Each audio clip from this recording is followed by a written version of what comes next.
काय नाही, ते फक्त गाजर दाखवले त्यांनी, ते काय होत नाही त्यांचं. नाही होणारच नाही, ते निवडूनच येणार नाही, तो विषयच काय तर. उपमुख्यमंत्री अजित पवार यांनी आमदार दिलीप मोहितेंना मंत्रिपदाचं गाजर दाखवलं. अजितदादांनी तिकिटाची घोषणा केली असली तरी आमदार मोहितेंना विधानसभेची उमेदवारी कदापि मिळणार नाही. शिवसेनेच्या शिंदे गटाचे पुन्हा जिल्हाध्यक्ष भगवान पोखरकर यांचं स्फोटक विधान. खेड तालुक्यात महायुतीमधील संघर्षावर वादाचं ग्रहण. त्यांना त्यांचा पराभव दिसतोय, त्यामुळे ते उभं राहणार नाही 100%. विधानसभा निवडणुकीत आमदार दिलीप मोहितेंना पराभव डोळ्यासमोर दिसतोय, म्हणून ते निवडणुकीपासून दूर राहतील. शिवसेनेच्या शिंदे गटाच्या जिल्हाध्यक्षांकडून आमदार दिलीप मोहितेंना पुन्हा एकदा डिवचलं.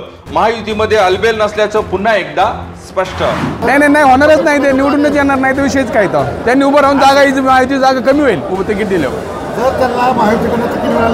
नाही, पहिली गोष्ट तिकीटच भेटणार नाही. ते आमदार मोहितेंना तिकीट दिलं तर महायुतीची एक जागा कमी होईल. शिंदे गटाच्या जिल्हाध्यक्षांच्या विधानामुळे महायुतीमधील बेरंग. तालुक्यात महायुतीचा मेळ घालण्यासाठी पक्षश्रेष्ठींना कसरत करावी लागणार. मला एवढं माहिती आहे, दिलीप मोहिते दिलेले शब्द 100% पाळणारा माणूस आहे. त्यामुळे ते त्यांनी सांगितलं मी उभं राहणार नाही, ते 100% राहणारच नाही उभे, त्यामुळे विषय येतच कुठं तो. आमदार दिलीप मोहिते दिलेला शब्द 100% पाळतात आणि म्हणूनच विधानसभेला तिकिटावरून 2019च्या आमदार दिलीप मोहितेंच्या विधानाची करून दिली आठवण. विधानसभेला महायुतीकडून नवीन चेहरा समोर येईल. जिल्हा प्रमुख भगवान पोखरकर यांचं विधान. तिकीट जर कापलं तर 100% महायुतीचा आमदार होईल, हे 100%.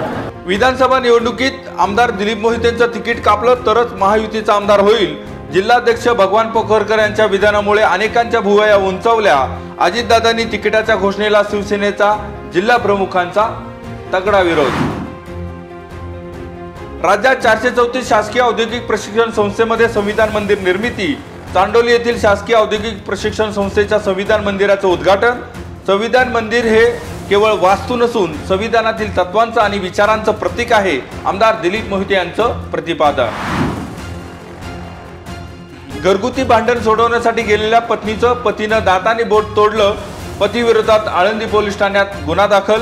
चिंबळीतील आंबेडकर चौकात 14 सप्टेंबर रोजी दुपारी घडला प्रकार. कानेवाडीतर्फे चाकण येथील श्रीनाथ मित्रमंडळाचा समाजभिमुख गणेश उत्सव. अत्याचाराच्या घटना, लैंगिक शोषण या विषयावर ॲडव्होकेट सोनल बोक्से यांचं मार्गदर्शनपर व्याख्यान. श्रीनाथ मित्रमंडळाच्या विधायक उपक्रमाचं पंचक्रोशीत होतंय कौतुक.